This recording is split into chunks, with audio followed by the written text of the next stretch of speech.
All right, good evening, dear friends. How are we all doing? We are right now going to be doing the 10th installment of the Daily Mitzvah. We're 10 days in, and we have another 4 special mitzvahs, all that have to do, continue the theme of character development. That's the current theme that we're on. Mitzvah number 1 is that there's a prohibition against being too harsh and being cruel to widows and orphans. What does this mean? It means just don't be too hard on them in speech or in action. Always speak with them with a lot of kindness, with tremendous sensitivity, with gentleness, and try to make every effort that whatever you have to deal with them, do it in the best way possible. And the Rambam says, try extra hard. If in any one of these little areas, if in any area you aren't careful and you're a bit too harsh with them, you are in violation of this mitzvah. This comes from the verse in the Torah, Kol almana v'yasem lo yisa'anon. You shall not mistreat all widows and orphans. And the Rambam says that the Torah itself tells us very explicitly what is the punishment for this prohibition if somebody violates it. The Torah says, V'chora api v'harakti eschem. Very harsh words. God says, I'm going to show you my anger and I will kill you. So this is big business. You're messing with God if you mess with a widow or an orphan. Absolutely no doing that. You're touching a real raw nerve. Second mitzvah for today. The prohibition of being a gossiper, a talebearer, somebody who is a walking newspaper. What does this mean?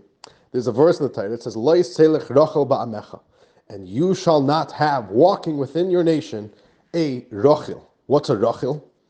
A rochil comes from the word like a traveling merchant, a peddler.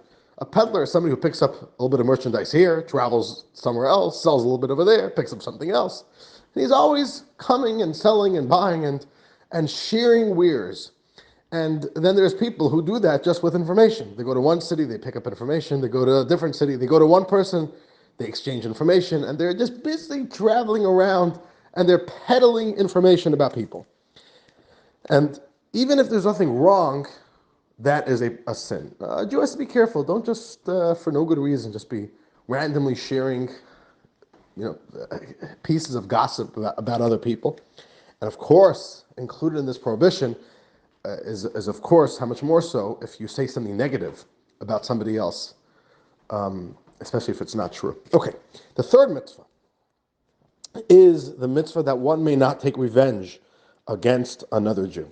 What is revenge? Revenge is that he did something to you, and then you keep that in mind. You keep that file open. You keep that tab open, and you're waiting for the opportunity to be able to do the same thing to him, give him his just desserts, and to pain him the exact same way he pained you. What's the example of this? The Rambam brings from the Medrash. Now, what is a classic example of taking revenge? Let's say you ask your neighbor, can I borrow your ladder? And he says, no. My ladder, I just bought it. I'm not in the mood of lending it out to you. The next day, he comes to you, the irony, and says, you know what? My drill just broke. Can I borrow your electric drill? So revenge is that you tell him, 1 second, you now come to me for my drill. I wanted to borrow your ladder. You told me no. You told me no yesterday. I'm telling you no today. And the Rambam says that's the example that our sages give. And from there, you can already apply that to every other scenario. And the fourth mitzvah is the mitzvah, the prohibition against holding a grudge, which is different than revenge, which means even if you won't take revenge, but if you hold on to that grudge and you don't let go of it, and you remind the offender of what he did, that is the prohibition. What's the example? The example is, let's go back to the previous mitzvah. Okay, so he didn't want to lend you the ladder. He comes back to you tomorrow and asks you for the drill. And you say, yes, I am going to be a good person. I'm going to lend you the drill. Not like you who didn't lend me the ladder. So you're holding onto the grudge. You keep on reminding him of it. And you got to dig it in. You got to give it to him. That's wrong. That's the prohibition. And those are our 4 mitzvahs for today. Thank you for joining. I hope you're all following along and enjoying. And we will see you all tomorrow for our next installment. Have a wonderful day, a wonderful night. We'll see you.